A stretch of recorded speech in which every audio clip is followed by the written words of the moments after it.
प्रेम पत्र राधा स्वामी 5वां भाग सिलसिला वचन 41वां।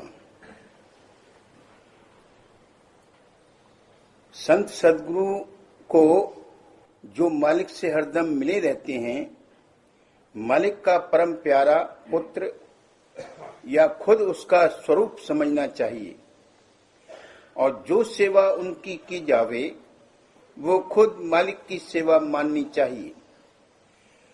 और जो संत सदगुरु के प्रेमी और भक्त हैं, इनको भी मालिक के प्यारे पुत्र जानना चाहिए।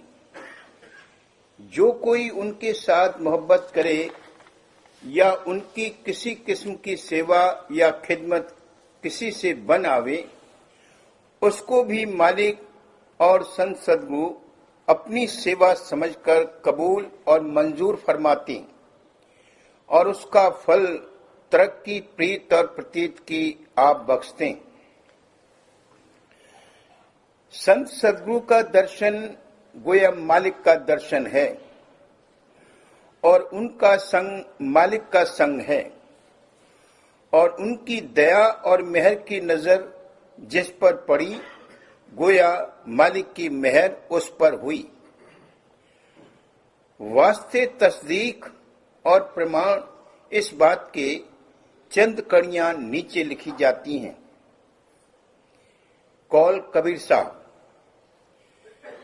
साध मिले साहब मिले, अंतर रही न रेख, मनसा बाचा कर्मना, साधु साहब एक। कौल मौलवी रूम। मालिक का बालक गुरुपुर, मालिक का हरदम मंजूर, जो मालिक का चहे दीदार, जा तू बैठ गुरु दरबार। परम पुरुष सम गुरु को जान, बिन जिभ्या कहें बचन सुजान। हक ने पैगंबर को समझाया कि मैं मिल नहीं सकता जमी आसमान में, ऊंचे और नीचे ठिकाने में नहीं, अर्श कुर्सी पर भी मैं रहता नहीं। दिल में भक्तों के मैं रहता हूं सदा, जो मुझे चाहे तो मांग उनसे तू जा। कौल दूसरा। मस्जिदे हस्त अंदरूने औलिया, सिद्धगाहे जुमला हस्त आजा खुदा। औलियाओं का हृदय मस्जिद है और वहीं खुदा को सिजदा करना चाहिए।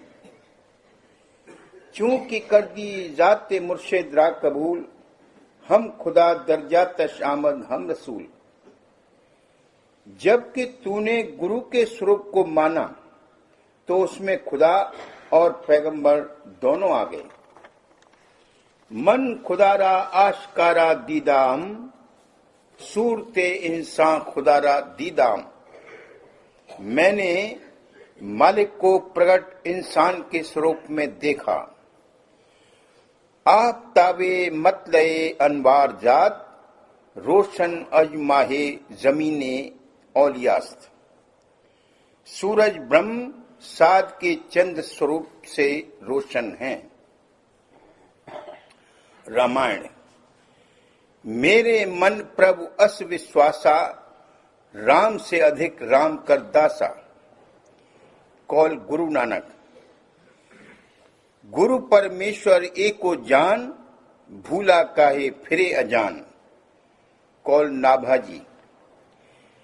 भक्ति भक्त भगवंत गुरु, नाम चतुर बप एक, तिनके पग बंधन करत, नाशे बिघन अनेक।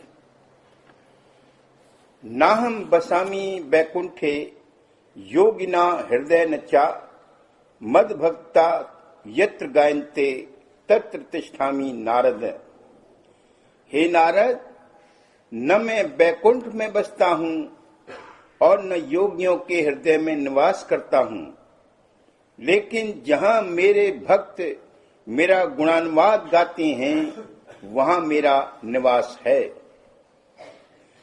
गुरुर ब्रह्मा गुरुर विष्णु गुरुर्देवो महेश्वर, गुरुरेव पर ब्रह्म तस्मै श्री गुरुवे नमः। गुरु ही ब्रह्मा, विष्णु, महादेव और पर ब्रह्म हैं। इसलिए ऐसे गुरु को मेरा नमस्कार है। सार वचन। सेवा कर तन मन धन अर्पे, सत्य पुरुष सम सदगुरु थर्पे। इस विधि के मुआफिक जो ऊपर लिखी गई, मालिक के साथ मिलना और उसकी सेवा करना और उसके प्यारे जन से मिलना और उनकी मोहब्बत और सेवा करना इसी देह में और इसी दुनिया में मुमकिन है।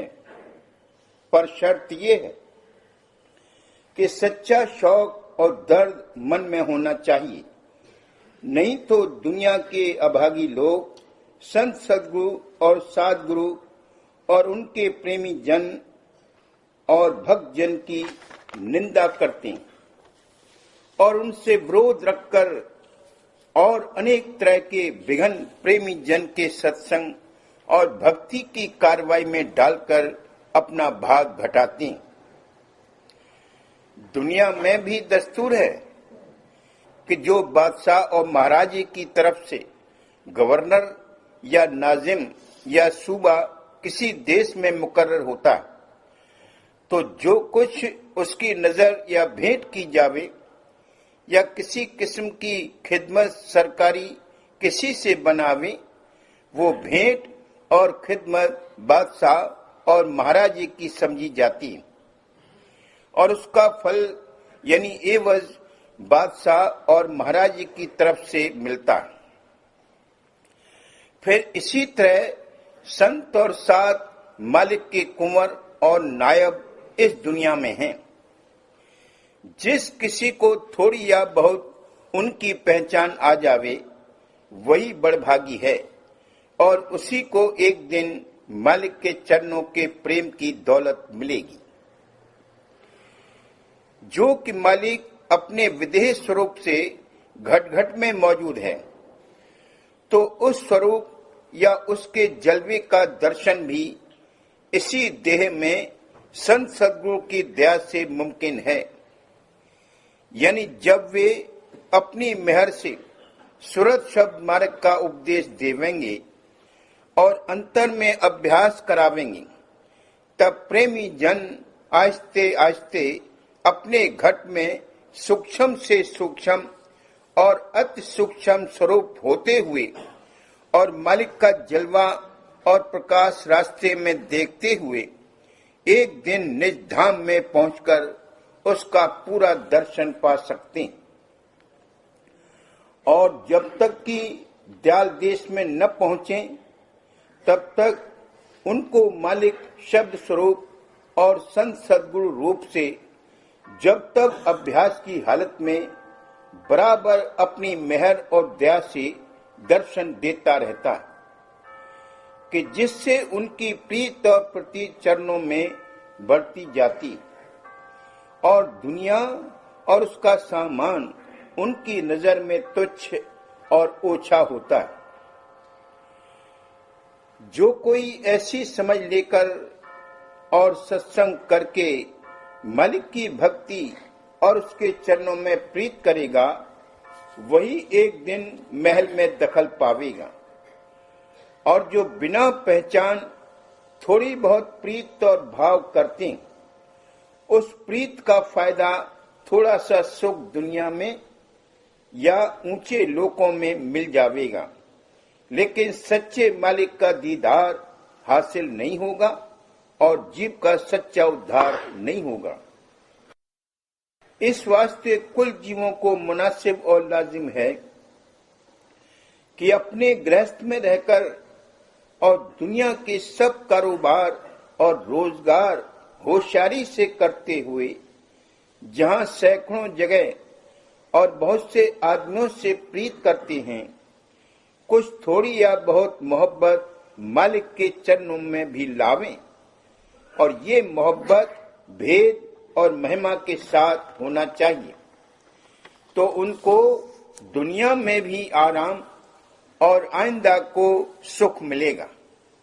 नहीं तो आखिर वक्त पर कष्ट और क्लेश सहेंगे और काल के हाथ से बहुत दुख पावेंगे, जैसा कि मुर्दों की हालत और सूरत से जाहिर होता है। यह न समझना चाहिए कि मालिक घट में मौजूद नहीं, वो हमेशा हाजिर और नाजिर है, बल्कि बोलता है। यानी जब कोई शख्स कोई बुरा काम या भारी पाप करना चाहता है, उस वक्त वो उसके अंतर में बोलता है और कहता है कि ये काम न कर, नहीं तो दुख पावेगा। फिर चाहे ये शख्स उस नसीहत को माने या नहीं, मालिक की दया इतने नीचे उतरकर जीव को समझाती और बुरे काम से बाज रखना चाहती, पर जीव ऐसे वचन को कम सुनते हैं और उसका खोज भी नहीं लगाते कि किस मुकाम से उस वचन की धार आती है।